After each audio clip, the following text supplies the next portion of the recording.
Hello everybody, comment ça va bien dans la casa? Aujourd'hui, je te parle des énergies du mois d'octobre parce que ça y est, on change d'énergie après un mois de septembre intense et une rentrée intense en année 8 et en mois 8, avec bien sûr des alignements en jour 8. Ouais, ça faisait beaucoup de 8 quand même, hein. On va continuer bien sûr parce qu'on est dans cette année de transformation et de puissance sur nos colères, nos rancunes, la blessure d'injustice. On continue à progresser. Maintenant, on va rentrer dans l'énergie du 9. Ce mois-ci, en fait, symboliquement, parce qu'une fois de plus, hein, les énergies ne sont qu'une symbolique et un archétype, on est dans le mois de Mère Teresa, de Ama, de tous ces gens qui œuvrent pour l'humain. Voilà, on est dans l'humanitaire, on est dans l'altruisme, la générosité, hein, je te donne un petit peu l'archétype. Et notamment, on va parler de lumière, d'ombre et de travail à faire. Et je te ferai un rapide aussi rappel sur les énergies astrologiques du moment. Puisqu'on a quand même une nouvelle lune en balance demain le 2 octobre en soirée, 20h47, un truc comme ça, avec des éclipses en ce moment. Ouais, les éclipses, ça bouge beaucoup, ça peut être un petit peu violent. Et justement, voilà, on va en parler un petit peu pour mieux comprendre, parce que des fois, en comprenant, bah, on accepte mieux. Il y a des gens qui n'ont pas besoin de comprendre, merci, ils ont de la chance. Maintenant, voilà, quand on sait, on peut agir un petit peu différemment. Donc, le 9, il t'invite vraiment à aller dans l'ouverture de conscience, l'ouverture à l'autre, l'ouverture au groupe. Ça représente vraiment le comment j'œuvre dans le collectif, avec l'énergie du 9. Donc, le 9, dans sa grande lumière, hein, il est vraiment, comme je te disais, altruiste, dans la générosité, la bonté, la tolérance, la compassion. C'est l'amour universel. J'aime mon prochain. Voilà, on est vraiment, on n'est pas dans l'homme, la femme, non, on est dans l'humain, hein. On est vraiment dans cette version humanitaire, terrestre, j'aime la terre, l'écologie, la nature, les animaux, hein. Souvent, les 9 sont très, très connectés. Les gens qui ont ça dans leur numérologie, ou en tout cas qui sont impactés fortement, souvent on retrouve cette énergie du 9. Donc ce mois-ci, on va t'inviter justement à aller là-dedans. Comment je peux encore plus œuvrer pour le monde? Alors ça y est, moi je t'ai parlé de Mère Teresa, parce que c'est un archétype qui est simple pour moi, pour te comprendre un petit peu cette sensibilité. Non, t'es pas obligé d'aller faire de l'humanitaire à ton bouc tous les bains, hein. Déjà, je pense que ça commence par soi, ça commence par ton environnement, ça commence par les gens qui t'entourent. Typiquement, tu peux aider tout simplement la petite mamie à traverser la rue, même un bonjour, un sourire, ça fait énormément de bien. Parce qu'on s'imagine souvent des trucs, des grandes choses. Et vas-y, hein. Alors, le 8 aussi, il amplifie, hein. Si tu as envie de faire des grandes choses, c'est pas moi qui vais te freiner. Mais dans l'idée, c'est déjà de voir peut-être les petites choses qu'on peut faire et qui peuvent en effet, à un moment donné, bah, tu touches une personne, qui est touchée, elle va retoucher une personne, et en fait, c'est un effet papillon, un effet domino. Donc, moi, c'est ça que je trouve un peu extraordinaire. C'est des fois qu'avec des tout petits riens, bah, tu illumines la journée de quelqu'un qui va illuminer la journée de quelqu'un d'autre, parce que le positif attire le positif, le négatif attire le négatif. Clairement. Il y avait une vidéo comme ça qui passait à un moment donné sur les réseaux. Tu sais, c'est quelqu'un qui avait une boule noire, je crois dans la main, tout comme ça symbolisait ça en fait. Et qui rentrait dans quelqu'un dans la rue et qui lui transmettait justement cette boule noire, parce que l'autre après du coup gueulait, et arrivait chez l'épicier agacé. Donc, et en fait, on voyait à quel point cette boule faisait petit tour comme ça, tranquillou. Donc l'idée, c'est pas de te contrôler, c'est pas de devenir un saint, même si ça ferait pas de mal à l'humanité, mais en tout cas, voilà, d'essayer de donner bien sûr le meilleur et plutôt du positif que du négatif. Tu as le droit, ça arrive, tu fais du pardon, du ho'oponopono, ce que tu veux, la méthode que tu veux. Désolé, pardon, merci, je t'aime, et on passe. Voilà, tu demandes des. Enfin, oui, tu proposes de t'excuser. Parce que oui, on ne s'excuse pas. On demande si le veut bien t'excuser. Parce que ça ne marche pas, c'est pas auto-centré sur soi. Donc l'idée en tout cas ce mois-ci, c'est de voir en effet comment tu t'intègres dans ce monde. Parce que le 9, on est vraiment dans le côté un peu décalé, innovant. En gros, Van Gogh et Monet, quoi. Tu vois, t'as Monet impressionniste avec ses petits points, puis t'as Van Gogh qui arrive, qui révolutionne. Bah, au début, on l'a un peu rejeté, hein. On n'était pas quand même sur un mode waouh, c'est génial. Enfin, si, certains, mais beaucoup, non, non, non, on reste dans ce qu'on connaît, on reste, hein. L'humain, des fois, aime bien rester sur ses bases, ses acquis, sa petite zone de confort, on connaît. Oula, c'est trop avant-gardiste. Le 9, ça peut être ça. Donc, ce mois-ci, si tu te sens hyper avant-gardiste et que tu as peur d'être décalé, tu as peur de ne pas pouvoir t'intégrer dans le monde, c'est normal. Accepte-le, ça se passera mieux. Et que surtout, bah, à un moment donné, en effet, le monde va continuer d'évoluer et va te rattraper. Bon, tu seras peut-être toujours devant, mais voilà, c'est pas de le prendre contre toi, mais plutôt que c'est, bah, je suis peut-être trop innovant pour le monde pour le moment, mais en même temps, c'est comme ça aussi qu'on fait bouger les choses, parce qu'il y a quand même toujours des fadas qui ont décidé que la Terre n'était pas plate, qui ont décidé d'aller voir, tiens, c'est quoi les Indes, les Amériques et compagnie. Donc, on a besoin de ces gens aussi un petit peu fous, un peu innovants et qui osent faire des choses qui peuvent paraître bizarres au premier abord. Donc, dans l'ombre, alors l'ombre du 9, le souci, c'est que dans l'ouverture, du coup, on va dans la fermeture. C'est simple, hein. La lumière, c'est comme ça, c'est l'équilibre. L'ombre, c'est le trop ou le pas assez, hein. Trop ouvert aux autres, tu t'oublies, pas assez, tu deviens carrément égocentrique. La générosité, voilà, tu es trop généreux, tu t'oublies pareil, hein, tu te fais un peu avoir. Carrément, tu deviens pingre, c'est pas non plus forcément une bonne idée. Ou égoïste. Hyper tolérance, j'accepte tout, limite même qu'on s'essuie les pieds sur moi. Je n'accepte rien. Hein, le 9, quand dans l'ombre, souvent il rentre dans son 9, il se coupe du monde et du collectif. Alors franchement, c'est une énergie qui est faite pour ça. Pour vraiment s'ouvrir à quelque chose de plus grand. La sororité, la fraternité, on est vraiment dans ces énergies-là en fait. De ne pas avoir peur justement du groupe, des autres. Des fois, on peut avoir du mal parce qu'on a encore ces souvenirs. Par exemple, le premier groupe qu'on connaît, c'est la fratrie. Après, c'est les amis, c'est l'école. Enfin, on peut avoir peut-être mal vécu les groupes à l'école, des railleries, des jugements, tout ça, du manque de tolérance, des différences. Parce que c'est vraiment ça, hein, le 9, dans sa lumière, il est tolérant. Dans l'ombre, il est intolérant ou surtolérant. Hein, il accepte des choses inacceptables.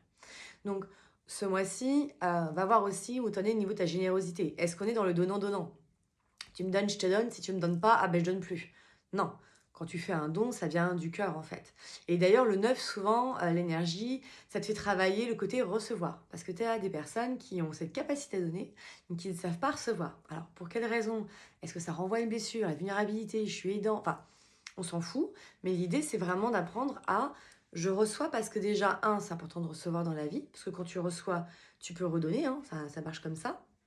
Mais surtout, si tu aimes donner à la base, tu sais à quel point c'est jouissif de faire un cadeau, à quel point c'est plaisant de faire plaisir à quelqu'un ou d'offrir ce que... Alors, du temps, un cadeau, ça peut être plein de choses, hein, ton écoute, on n'est pas dans forcément le côté matériel de la chose. Ouais, j'ai les cheveux qui partent en couille. Mais plutôt dans le côté, tiens, en recevant, je sais que je te fais plaisir parce que tu vas ressentir ce que c'est bon de donner. Je sais pas si tu vois le truc qui s'inverse en fait. Laisse l'autre donner, tu sais à quel point c'est agréable. Laisse l'autre le faire en fait. On va être vraiment dans cette énergie-là. Le 9 aussi, c'est donc, je te disais tout à l'heure, c'est la blessure de rejet.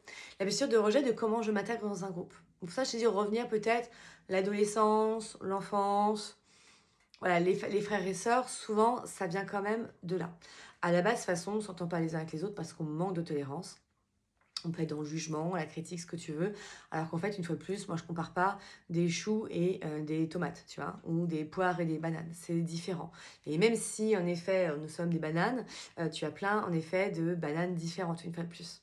Donc, le problème, il vient de là, hein, c'est qu'on manque d'ouverture de conscience quand on est centré sur soi, ses problèmes, ses souffrances, ses émotions. Moi. Et l'idée, c'est pas non plus d'être sur les autres pour s'oublier soi. Hein. Ça aussi, je la connais, celle-là.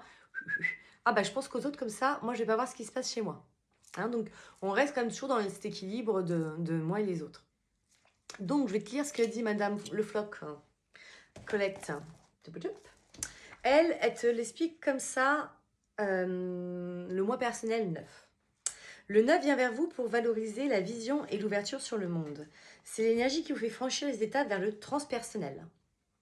Le 7 a préparé les premiers liens avec le plan divin. Le 9 permet d'accéder à un nouveau champ de conscience.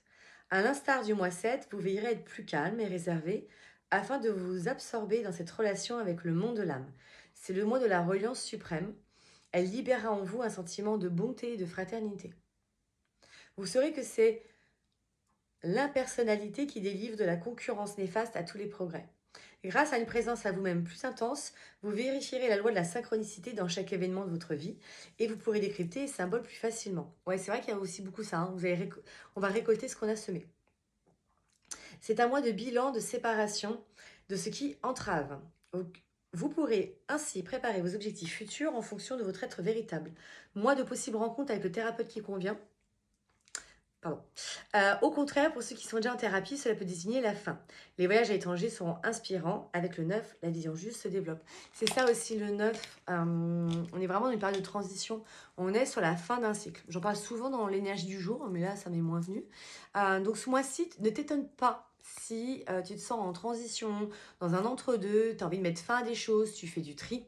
Parce que le mois prochain, en novembre, on sera en mois 1, vraiment le renouveau.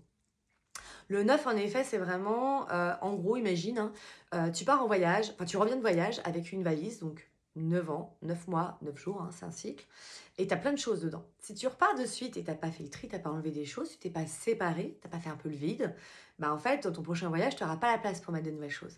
C'est ça l'énergie du 9.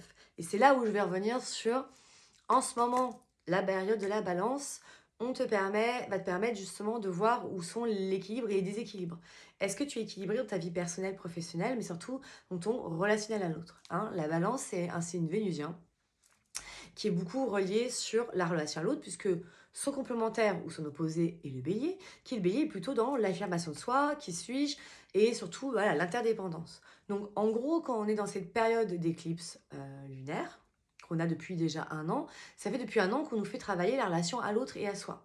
Comment je m'affirme dans la relation? Est-ce que je suis en hyper-adaptabilité? Est-ce que je m'oublie pour la relation?